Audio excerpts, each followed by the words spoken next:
তাহলে একটা ছটা পাড়া মিলিয়ে একটা মিলাদের অনুষ্ঠান হচ্ছে। ছটা পাড়া মিলিয়ে একটা মিলাদের অনুষ্ঠান হচ্ছে। তাহলে মিলাদের অনুষ্ঠান লোক হওয়া উচিত না উচিত নয়? হ্যাঁ, আরে কালকের চায়ের দোকানে বসে ফাইনাল ডিসিশন টানলে হবে না। হ্যাঁ, যে আজকের ফাইনাল ডিসিশনটা যে আইজুল মাওলানা ভালো বক্তব্য করেছে, ওই মুর্শিদাবাদ থেকে যে লোকটা এসেছিল ও ভালো বক্তব্য করেছে, ওই গাজীপুর থেকে যিনি এসেছিল উনি ভালো বক্তব্য করেছে, কিন্তু বক্তব্য ওইখানেই ফাইনাল টানা হবে যদি খোদার দরবারে যে যতটুকু যার গ্যারান্টিড হবে, খোদা যেটা ডিক্লেয়ার দেবে যে এই আমলের কথা কতটা বলেছে, মানুষকে কতটা নসিহত করেছে, মানুষ হেদায়েতের রাস্তা পেয়েছে, তাহলে কিন্তু সেখানে কার্যকারী হবে। বলো মাধ্যমিক পরীক্ষা, ধরো সামনে মাধ্যমিক পরীক্ষা, মাধ্যমিক পরীক্ষার 3 মাস আগে, মাধ্যমিক পরীক্ষা ভালো করে কথাটা বুঝবে, মাধ্যমিক পরীক্ষার 3 মাস আগে যদি বা রেজাল্ট যদি প্রশ্নটা যদি আউট হয়ে যায়, তাহলে ছাত্রগুলো রেজাল্ট খারাপ হবে না ভালো হবে? আই সব চুপ করে বসে আছে, কি হবে? খারাপ হবে, ফেল হবে। প্রশ্ন যেটা স্কুল থেকে ছাত্র যেটা পেয়ে যায়,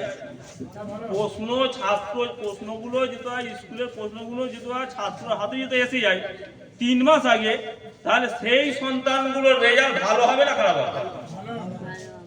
ভালো হবে তো। কেন? এরা তো আগে থাকতে অ্যাডভান্স জেনে নিয়েছে।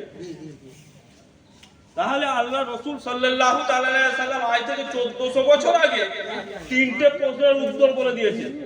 মান রব্বুকা, মান দীনুকা, মান নবিয়ুকা। সুবহানাল্লাহ, কি আওয়াজ! কি বলেছে? 3টে প্রশ্ন কবলে হবে, 1400 বছর আগে বলে দিয়ে গেছে। তাহলে সব জানো তোমরা, তাহলে তোমাদের উত্তরও জানা আছে। তাহলে আমি আপনি কবরে গেলে ঘেবড়ে যাব কেন? তাহলে রেজাল্ট তো ওইখানে ভালো হওয়া দরকার। যেমন ছাত্র যখন মাধ্যমিক পরীক্ষা দিচ্ছে, প্রশ্ন উত্তর যখন হাতে পেয়েছে, সে তো অ্যান্সার তো সব লিখে দেবে। তাহলে কবরে গেলে মানুষ ঘেবড়ে যাবে কেন? কবরে গেলে এই জন্যই ঘেবড়ে যাবে, তার আমল ছিল না। তার কি ছিল না? তার আমল ছিল না, তার নামাজের মধ্যে একত্রতা ছিল না, তার রাসূলের নকশে কদমে সে চলতো না।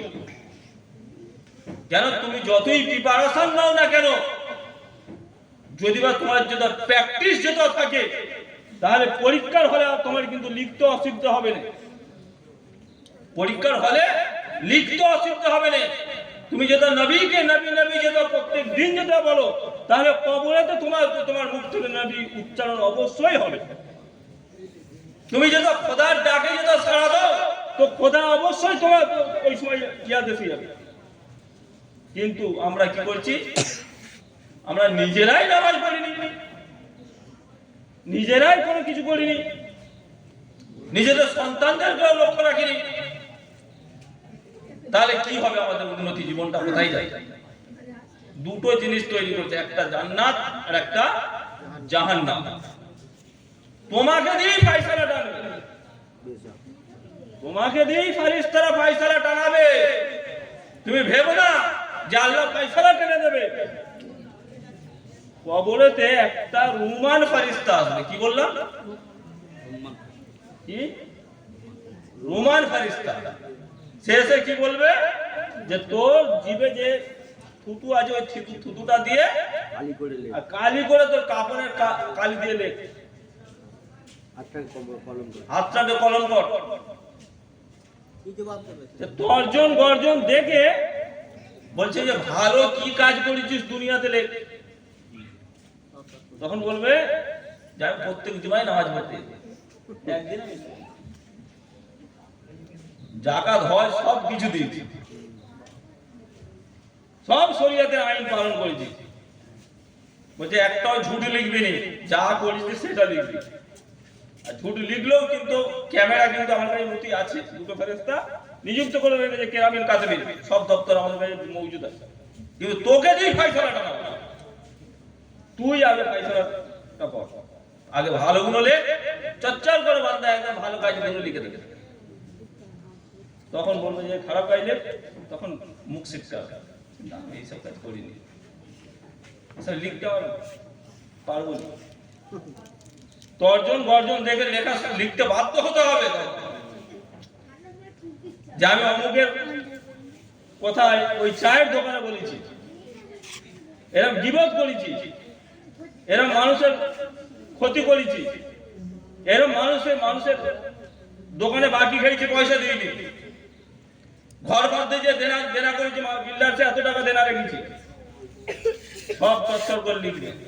বলছে এইবারে বল তুই কোন দিকে যাবি, তো তো ভালো 4-5টা লেখা আছে, তো তো খারাপ অনেক, তুই কোন দিকে যাবি বল, তোর ফয়সালায় তোর গোলায় টেঙ্গে দিয়ে যাবে, গোলায় টেঙ্গে দিয়ে চলে যাবে। ভেবো না যে আল্লাহ ফয়সালা করে দেবে, নিজের ফয়সালা নিজেকেই টানতে হবে। তাহলে সময় আছে, শুধরে যাবে।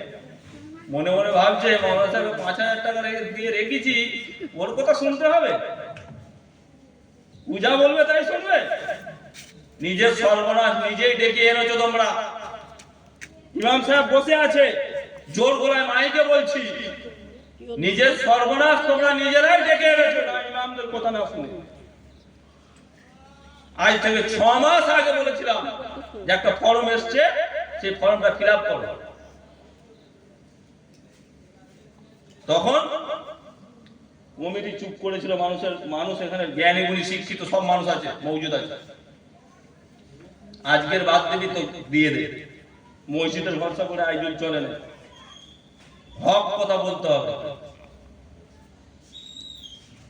তা 6 মাস আগে মানুষগুলো সব করতে লাগলো না, আজকের কেন লাল কালি করলো দুটো অবস্থায়? আমি যেটা বলি যে আজকে কেন লাল কালিটা পড়লো, আজকে কেন আমাকে ছোটাছুটি করতে হচ্ছে মসজিদের জন্য? তাহলে ইমামরা কি খারাপ চায় মানুষের? জনগণের উদ্দেশ্যে যে কথাগুলো বলা হয়, ইমামরা খারাপ চায়? ইমামরা কোনদিন কোন মানুষের ক্ষতি চায় না, কোন মানুষের যে ক্ষতি হোক